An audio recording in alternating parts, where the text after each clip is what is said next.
Os contratos futuros de petróleo fecharam em alta nesta segunda-feira, de olho justamente no encontro de Donald Trump com o presidente da Ucrânia, Volodymyr Zelensky, junto a outros líderes europeus. Sobre o impacto dessa reunião no petróleo, conversamos agora com o Pedro Rodrigues, diretor do Centro Brasileiro de Infraestrutura. Muito bom dia, Pedro, para você. Bem-vindo aqui à nossa programação. Bom dia, é um prazer estar aqui com vocês. Pedro, vamos lá, né?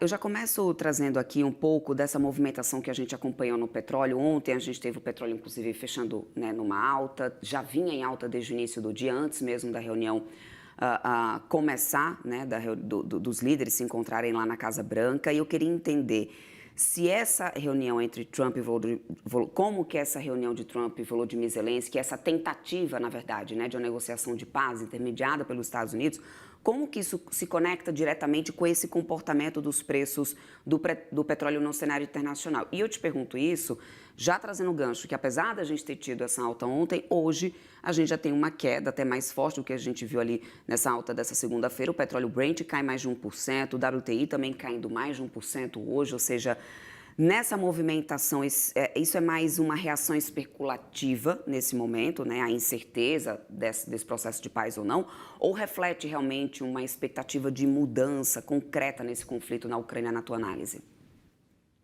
Olha, Débora, como você colocou, né, o petróleo ele é um produto que tem uma alta volatilidade e alta sensibilidade, né, aos fatores geopolíticos, normalmente exógenos, ou seja, de fora da indústria do petróleo. Então, principalmente nesse caso aí da Rússia e da Ucrânia, que envolve um grande produtor de petróleo global, que é a Rússia. Né? Ou seja, se essa guerra entre a Rússia e a Ucrânia acabar, né, provavelmente, né, o petróleo russo voltará ao mercado com preços de petróleo, né, do mercado internacional, porque apesar da guerra e dos embargos, o fato é que o petróleo russo conseguiu ser escoado de uma maneira ou de outra a preços mais baratos, mas de fato o petróleo continua no mercado. Os embargos não foram de certa forma satisfatórios, né, e eficientes como se esperava. Porém, se a guerra acaba, esse fator exógeno, esse fator de conflito, ele sai da lógica do preço e provavelmente o preço do petróleo entra em outro equilíbrio. Né? O que acontece agora, como você colocou, né? Entra o acordo de paz, sai o acordo de paz, ou seja, toda essa instabilidade é que provavelmente está refletindo nessa alta diminuição que a gente está vendo no preço do barril nesses últimos dias e semanas. Dada essa situação de uma maior pressão, né, de Donald Trump para essas tratativas, inclusive ontem mesmo ele já pontuou mesmo, né, saindo dessa reunião sem um acordo de paz sendo oficializado, há uma pressão muito grande. Ele já disse que está trabalhando para uma reunião trilateral, inclusive, né, com a Rússia em conjunto, ou seja, essa pressão, essa postura mais dura de Trump em relação a esse conflito na Ucrânia, você acredita que isso deve alimentar mais volatilidade, como essa então que a gente já vem acompanhando, como você muito bem pontuou, nas próximas semanas? Olha, eu acho que sim, né? Depende muito como o presidente Trump vai, se ele vai ser exitoso, né, nesse acordo de paz ou não. Né? Foi uma promessa do presidente Trump lá na campanha, ele disse que ia terminar a guerra entre a Rússia e a Ucrânia em uma semana. Né? Já se passaram aí mais de uma semana, bem mais, e isso não acabou. Né? Eu estava vendo aqui na matéria antes da minha entrada, né? Foi o maior bombardeio que o exército russo já fez à Ucrânia. Ou seja, é a guerra no final, apesar dela estar precificada, na minha opinião, né, pelos mercados, essas indas e vindas, né, de acordo de paz, bombardeio, acordo de paz, volta a guerra a esquentar, é que faz essa volatilidade no preço do barril. Agora, voltando ao meu ponto, se o presidente Trump consegue ser exitoso e consegue terminar a guerra, né, aí sim eu acho que a gente pode ver um novo equilíbrio, um novo preço de equilíbrio, né, no mercado de petróleo, sem o fator guerra envolvido no preço. E aí vamos voltar a ter um mercado de petróleo refletindo os fatores endógenos da indústria. Né? O que eu chamo de fatores endógenos? Crescimento das economias, crescimento dos países, a OPEP, né, cortando ou aumentando a sua produção e assim sucessivamente. Pedro, pensando inclusive na presença da Europa, né, nessa representatividade, já que a gente sabe que, né, a Europa também é uma grande consumidora, né, dessa fonte de energia, do petróleo, inclusive lá atrás, quando a gente teve a guerra estourando, houve, né, um impacto, uma grande discussão naquele momento, dada a dependência da Europa do petróleo russo naquele momento. enfim, como você mesmo disse, as sanções não surtiram um efeito tão grande assim na Rússia, tanto que a gente consegue ter o petróleo russo presente no mercado, mas dada esse envolvimento da União Europeia nas conversas, né, qual que é o papel da Europa nesse equilíbrio do mercado de energia e junto com essa presença agora nessas tratativas, o quanto que isso pode interferir também nessas negociações do barril do petróleo? Olha, Débora, eu acho que a Europa, né, hoje o consumo da Europa, a demanda, né, e a importância da Europa para o mercado de petróleo é muito pequena, né? A Europa ela sofreu, como você colocou, né, com a falta de gás, principalmente gás natural, né, que vinha da Rússia para a Alemanha. Então, especificamente a Alemanha teve um problema ali com aqueles dois gasodutos, né? Agora, a Europa em si, ela não tem a relevância que tinha para a indústria do petróleo, para o consumo ou para a oferta, né? Eu acho que ela é relevante, mas não tão importante quanto é a China, quanto são os Estados Unidos, quanto são os países árabes, quanto é a Rússia e assim sucessivamente, né? Então, acho que a Europa ela tem sim um peso, mas não esse peso todo. O importante é a gente notar um ponto relevante é que a Rússia acabando a guerra, né, e o petróleo russo voltando ao mercado, dependendo como o mercado vai se comportar, eu acredito que a gente possa ver queda no preço do barril, já que o petróleo russo volta, né, para o mercado formal de petróleo global. Por outro lado, os países árabes também vêm aumentando a produção de petróleo, forçando aí o preço para baixo. E aí acontece uma situação curiosa que o tiro sai pela culatra do presidente Trump, né, que apesar de querer e de ser importante para ele ter petróleo a preço baixo, né, controlando a inflação dos Estados Unidos, fazendo contraponto ao tarifaço, por outro lado, o petróleo americano ele tem um custo de extração muito maior do que o petróleo árabe, do que o petróleo russo. Então, se o petróleo navegar a preços, né, abaixo de US$ 60 o barril, por exemplo, algumas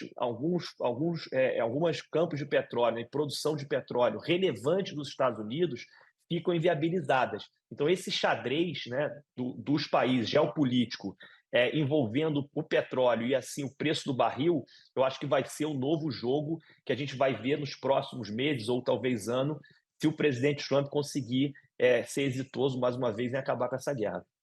Temos muitas camadas aqui nessa tua resposta que eu quero dividir um pouco. Então, portanto, como que isso pode impactar, primeiro de tudo, nas decisões, né, da OPEP, mais nesse momento, como você muito bem pontuou, a gente tem os países árabes, inclusive, retomando produção, mas também muita oferta significa preço mais barato do petróleo, então, portanto, né, a retirada de sanções do petróleo russo iria desfavorecer isso. Então, de que maneira essas negociações agora impactam nas decisões da OPEP+, e, por outro lado, de que maneira também a gente pode observar uma estratégia de preço interessante? Qual seria essa estratégia de preço interessante para que essas tratativas para um acordo de paz continuem sem ter esse tiro pela culatra agora para os Estados Unidos? Eu te pergunto isso porque acompanhando aqui, olha, o barril do WTI está praticamente nos US$ 60, 61,91.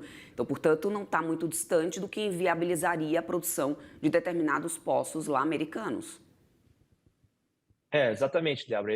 Eu acho que esse vai ser, né, o desafio do presidente Trump e dos Estados Unidos.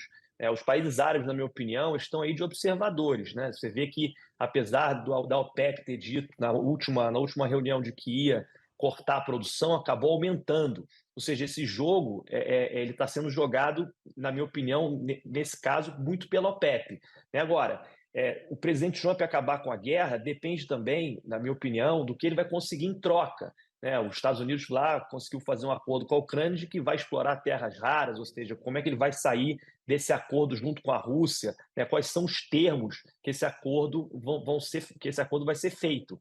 Agora, como eu coloquei, eu acho que dependendo de como for, né, se esse tiro sair pela culatra, no final a produção americana de petróleo, os produtores de petróleo americanos vão sofrer. E aí eu não sei, acho que a gente vai ter que ver as cenas dos próximos capítulos desse filme, como o presidente Trump vai jogar, né, principalmente com a força que nos últimos anos ganhou a OPEP. Né? A OPEP, como o mundo deixou de produzir tanto petróleo, se as empresas deixaram de investir, pensando na transição energética, a OPEP ganhou muita força nesse jogo e acabou voltando, né, a ter uma importância muito grande como price maker na indústria. Agora sim, a indústria do petróleo americana voltando a crescer, outros países investindo. Você vê no próprio Brasil, a BP anunciou uma grande descoberta nos últimos anos, coisa que era impensável, né, há 5, 6, 10 anos atrás. A BP, né, grande líder, né, das empresas major de petróleo da transição energética, anunciar, né, comemorar uma grande descoberta de produção de petróleo. Ou seja, no final, as empresas acabam também voltando para o jogo do petróleo. E aí a gente vai ter que ver, né, como vai ficar esse tabuleiro depois dessas peças rearrumadas. Agora, Pedro, diante, né, justamente todo esse cenário, a gente está falando aqui sobre tudo que pode favorecer até para uma maior queda do preço, maior oferta, enfim, né? Por outro lado, a gente tem uma experiência não tão positiva quanto a oscilação muito para cima desse preço do petróleo, que foi quando essa guerra estourou lá na Ucrânia. A gente viu o barril do petróleo passar muito, né, dos US$ 100 o barril, e isso tornou, naquele momento, uma grande preocupação, um impacto muito grande nas empresas do setor. Há algum cenário, na visão de vocês, de que isso possa voltar a acontecer em meio a essas tratativas de acordo de paz? Olha, Débora, eu acho que não. Eu acho que é óbvio que, como eu coloquei de novo, né, a indústria do petróleo ela é muito movida pelos fatores exógenos, né, de Tá. fora. Então a gente não sabe, pode ter algum ataque, alguma guerra eclodir, a gente não sabe o que pode acontecer. Tem o Irã aí que agora está mais calmo, né, também é um grande produtor, também peça relevante.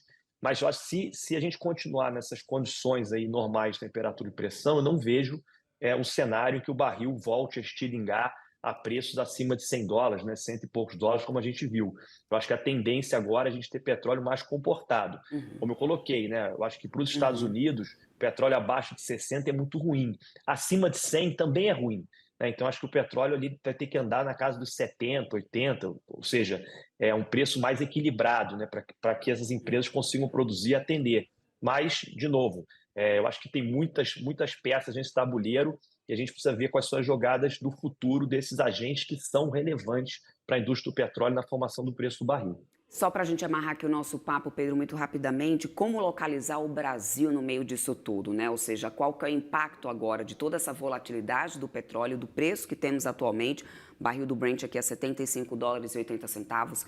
E eu te faço a pergunta já trazendo que, nesse momento, a gente tem uma disparidade negativa, de acordo com o relatório da Bicom, de 2% no preço do diesel, né, do que está sendo, nesse momento, negociado lá fora. A gente já vem negativo aqui há pelo menos algumas semanas, pelo que eu estou acompanhando aqui.